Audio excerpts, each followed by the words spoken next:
Welcome to The Explainer. So, you want to unlock a more natural, more confident English? Today, we're going to move way beyond just being correct. I'm going to give you the keys to sound more fluent, the way people actually speak every day. Okay, so does this sound familiar?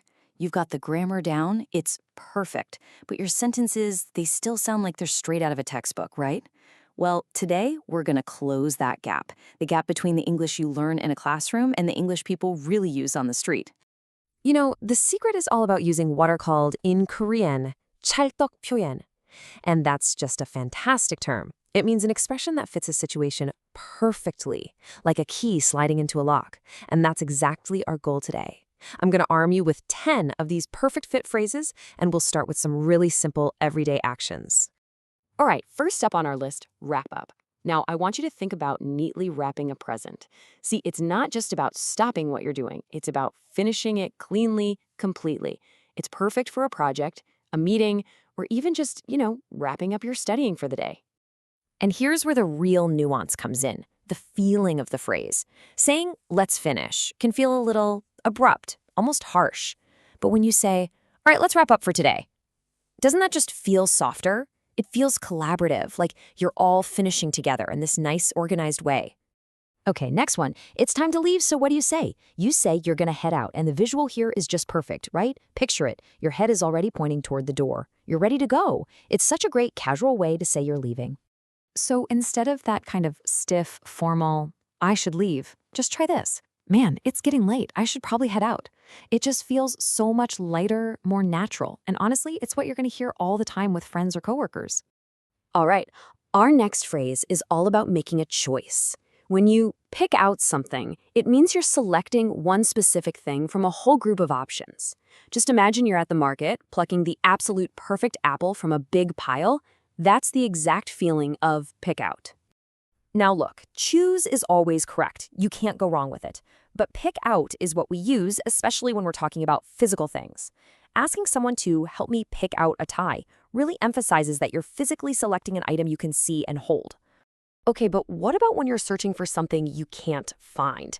The phrase you need is look for, and this is crucial. It's all about the process of searching, not about whether you succeed. Your eyes are actively looking for that target.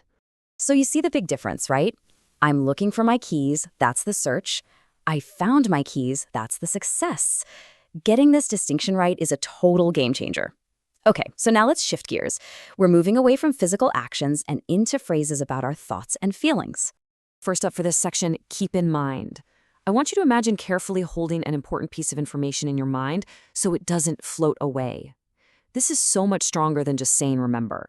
It really implies, hey, you need to be careful with this thought. Don't let it go because it's really important. You can totally feel a difference, can't you? Remember the deadline it's just a simple instruction, but please keep in mind the deadline.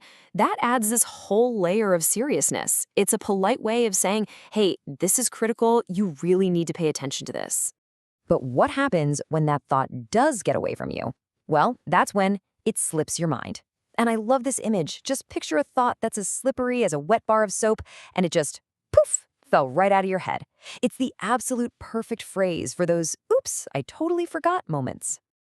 Think about it. Saying, I forgot your birthday just sounds so harsh, doesn't it? But if you say, oh my gosh, your birthday completely slipped my mind, it just shows it was a genuine accident. It really softens the blow and makes the apology feel more sincere. Okay, let's switch gears again. Now we're going to talk about how you express your passions.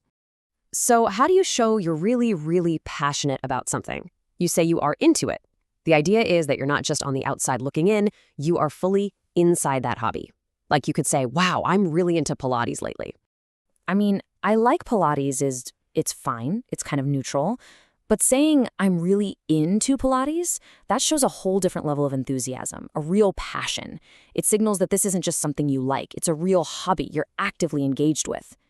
And of course, the opposite is just as useful. Instead of a blunt, I don't like spicy food, try saying, I'm not really into spicy food. It's a much softer, more modern way to say the same thing. It feels less like a harsh judgment and more like, just a personal preference. Feeling a bit stressed? Need to relax? Then what you need to do is chill out. Just picture it, cooling down a situation, or maybe your own brain when it's gotten a little too heated. So you can tell a friend who's worried, hey, just chill out. Or you can use it to describe your weekend plans, like, we're just going to chill out at home this weekend. So, yeah, let's relax is a classic. Nothing wrong with it, but let's chill out just has a much more casual, modern vibe to it. It's definitely the cooler way to say it. All right, we've got just one more phrase to go, and trust me, it's for something we all do. Procrastinate. When you delay doing something you're supposed to do, you put it off. And the visual is so simple. You're literally taking a task off today's schedule and putting it on tomorrow's. This is, without a doubt, the absolute go-to expression for procrastination in everyday English. Now, sure, postpone is a perfectly good word, but in a real conversation, you're almost always going to hear put off. Don't put off your homework. That's exactly what a parent would say.